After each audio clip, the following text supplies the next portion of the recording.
said that lockdowns are legal. How can it be legal to lock people in their houses without judge, jury and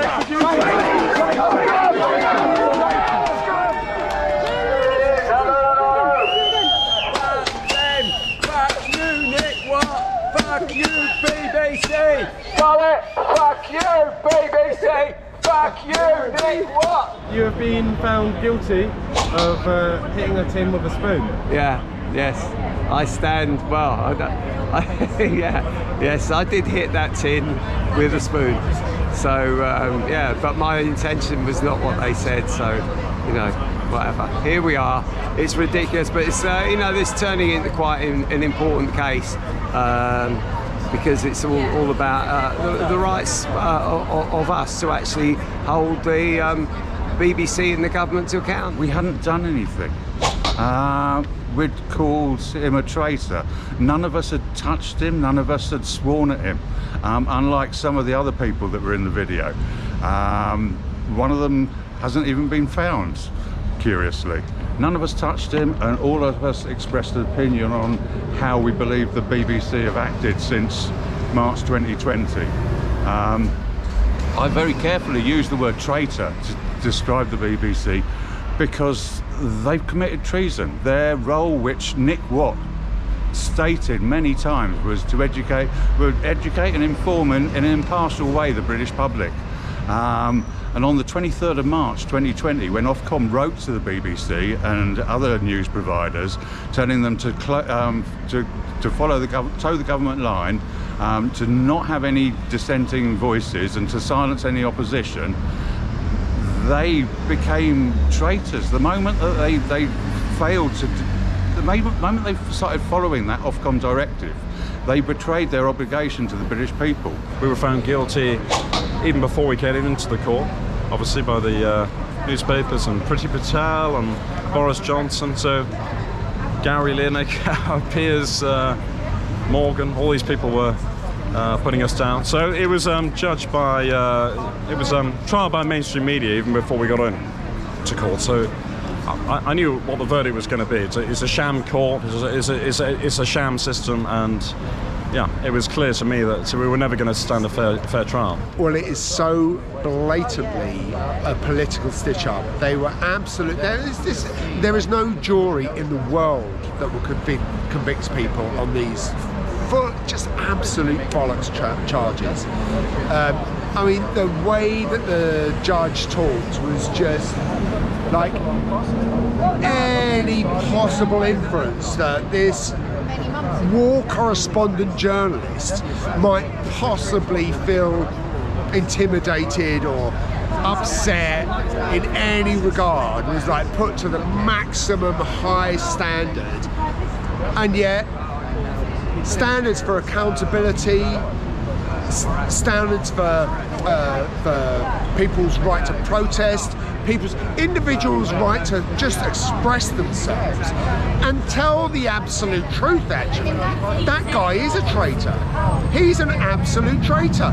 He's failed on so many levels amongst the BBC and being part of the BBC. I am entitled to express an opinion, and I'm allowed to express an opinion as long as that opinion is couched in reasonable terms. Now, I accept the word traitor in certain circumstances can be used in a manner that may be perceived as a threatening, abusive, insulting as per the law. I also think that if you are a member of an organisation which has some concerns about its independence and has been attacked, as we know, by the government in relation to its independence, I think people are entitled to say, what are you doing? And if the shorthand for that is the word traitor, well, seriously, have we got to the stage now where there are certain words that cannot be said in certain circumstances that would cause parties alarm? Or are we allowed to express our opinions using perhaps words that are not necessarily nice, but we are angry, or society can be angry and can say, you are betraying the ethos and the principles that the BBC hold dear by the fact you have been made to fall under the purview of, in this instance, the Conservative government, and haven't sought to challenge a lot of what the Conservative government have been doing. What do you think about the district judge saying the protest on the day was aimed just at the government? Or and that there was no evidence that the protest on the day was addressed at the media. The protest has been against the establishment, and the BBC are very much part of the establishment, and by having no opposing voices, they are just a mouthpiece. They became the Ministry of Truth. The day they stopped showing opposing voices, they became the Ministry of Truth.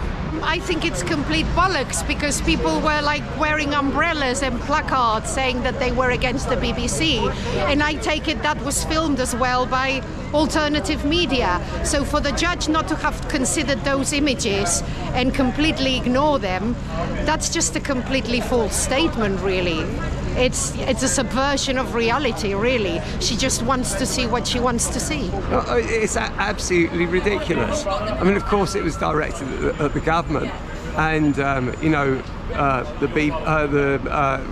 Boris Johnson in particular. But it was also we have been protesting against the BBC practically from day one for their coverage of this supposed.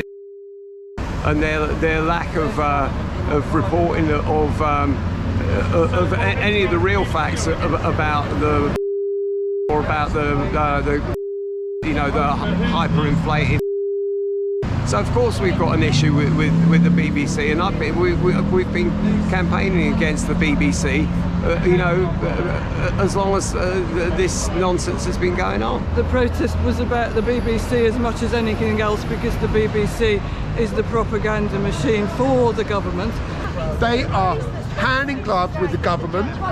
They are not an independent media outlet. It's so blatant that what's going on now. There's no scrutiny of the government in any regard, apart from some sort of fake show of a debate. He puts out state propaganda. So in a way, he's no different from Matt Hancock or anyone else that's employed directly as part of the government. We pay them. He is a public servant. Their role, quite clearly stated on their website, is to educate and inform impartially.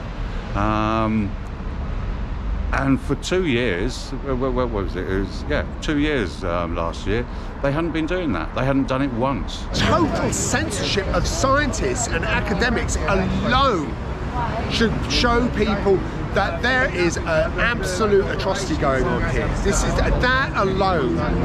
We're under a time of unprecedented censorship, and the BBC are entirely complicit in that. They'd not reported the biggest protest this country has ever seen, and they can't say that we didn't know about it, because many times over 1 million people were outside Broadcasting House and it wasn't reported. Why wasn't it reported? Why wasn't the whole of the country told that the most people that this country has ever seen in a protest were in the streets of London? No one knew, and the whole country should have known. Traitor is an accurate description of who he is, so the organisation he works with, and it's just an accurate description of anyone who works for that organisation. Do you think the judge would say that this is just an anti-government Well, on the evidence of this court case, they probably would say it's just an anti-government hat, that's nothing to do with the BBC. But I think anyone with eyes and common sense can see that it's otherwise. And what do you think of the police going to Nick Watt to get him to then complain? That's quite ridiculous. I only found about that. All of us only found out about that when we were here last time. I'm told that the police actually went to him and said, do you want to make a complaint? I don't know if that's true, but if it is, it's crazy, because if he was that distressed, why wasn't he making the complaint? I would find that extremely suspicious, actually. I mean, who informed the police to go to him in the first place? That's what I'm wondering. It seems like it didn't come from Nick Watt, and it was pushed by the police. So why did they Why did they push this?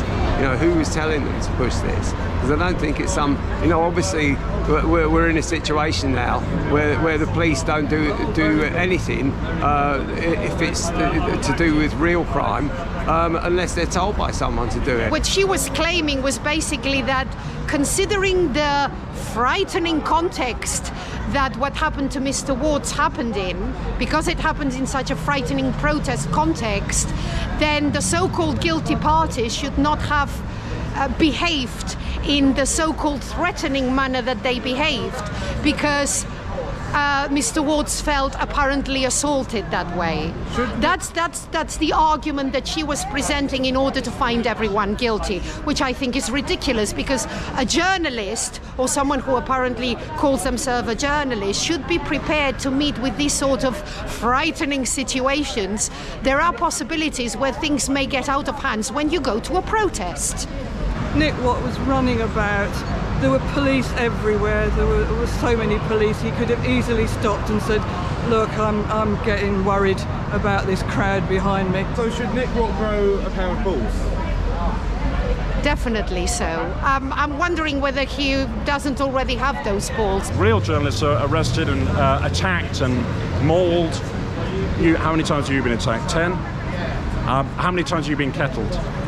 We didn't do anything to this person, and the police approached him. I've seen many journalists' equipment broken, damaged in our movement, Jim and Owen, and being harassed and arrested and thrown in the back of trucks, and it's just disgraceful. Julian Assange doing his job as a journalist, and yeah, he could face 300 years, couldn't he, if he's deported, and Priti Patel is making that decision, and yeah, we're the ones that are going after journalists.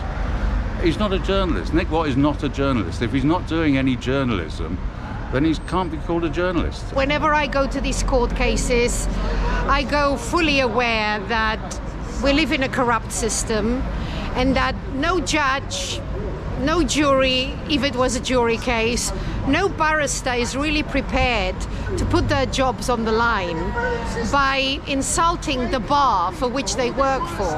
And the bar, unfortunately, is part of the corrupt system we live in. The laws have been written down in such a way that they can't really be contested. Those who were in court for the 3 days of trial will place some reliance on the fact that Mr. Watt, God bless him, never did identify anybody as such as the protagonists in the events of last year. The only person he appears to have identified per se is Mr. Hockridge, who, with respect to Mr. Hockridge, is a man of a very distinctive appearance.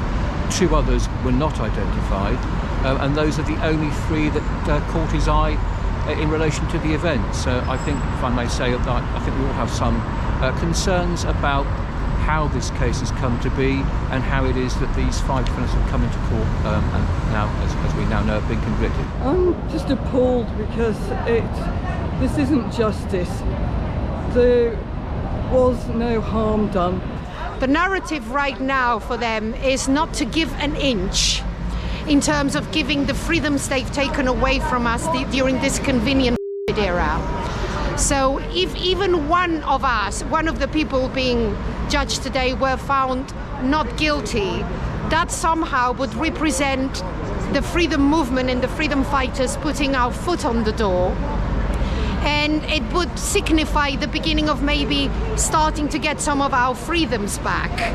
So that's why the judge very much had to push the narrative towards the fact that, oh yes, they're all guilty. Today is 1,000 years of English history, our judiciary, our law made a complete mockery of by an agendised judge who was told what she was going to say long before we turned up this morning. And what that lady said there, the judge, it has implications for everybody. Nobody can get angry and point at an individual again, because that is now a criminal offence. There were people there who were just pointing, standing there, shouting, and even banging a tin tray if someone runs past you and you get it by their head.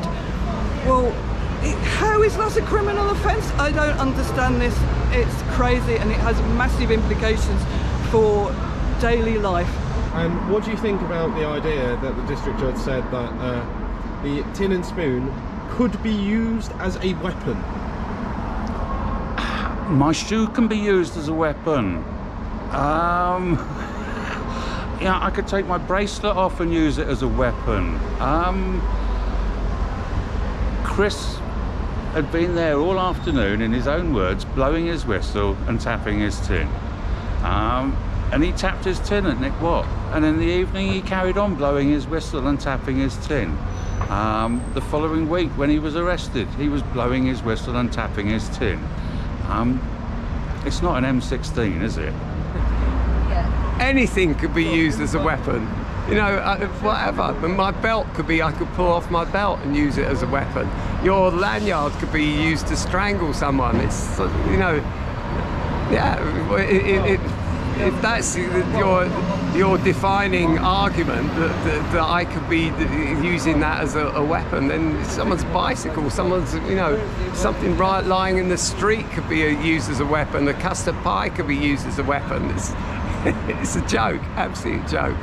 A biro, anything could be considered a weapon. It's literally weaponizing everyday objects. He's like a serious criminal because, I mean, I've done a lot of spooning as well in my life, but I've never been convicted for Arrest it. That's her, arrest some her.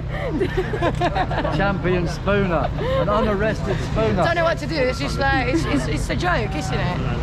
It's a joke. Yeah. As it's a teaspoon, not a tablespoon, your sentence will be reduced slightly. Do you fear walking home late at night and gangs of youths appearing with tins and spoons?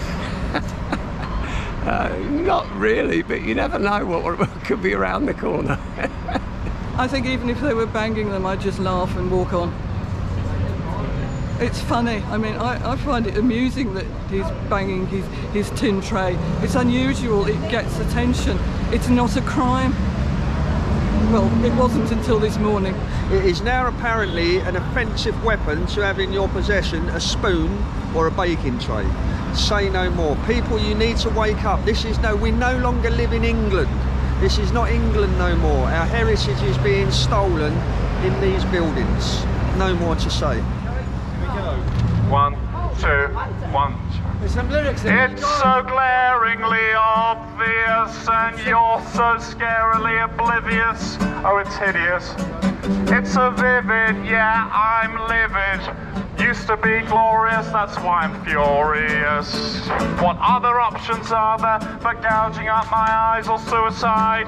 See it on the other side.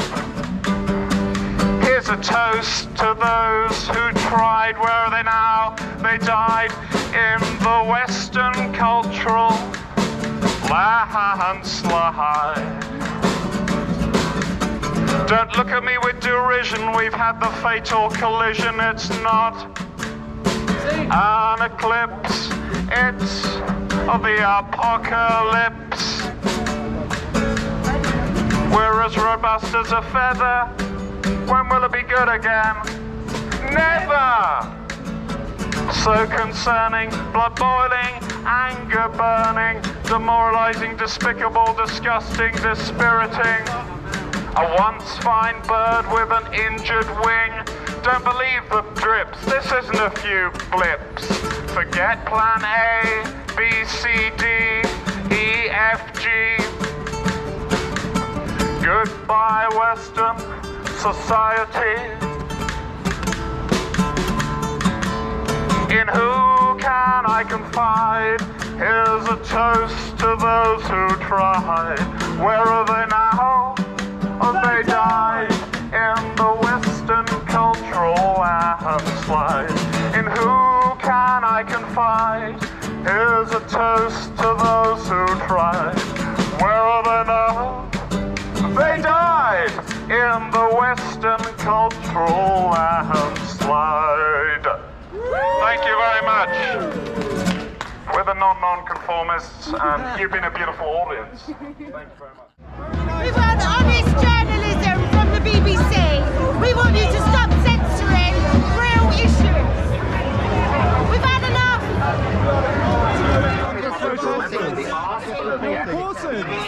You're pausing more lives. Yeah, Section 4, common It's a very serious crime. Was manhandled, assaulted, pushed to the ground. So you're still saying that they're traitors? Yeah. Beautiful.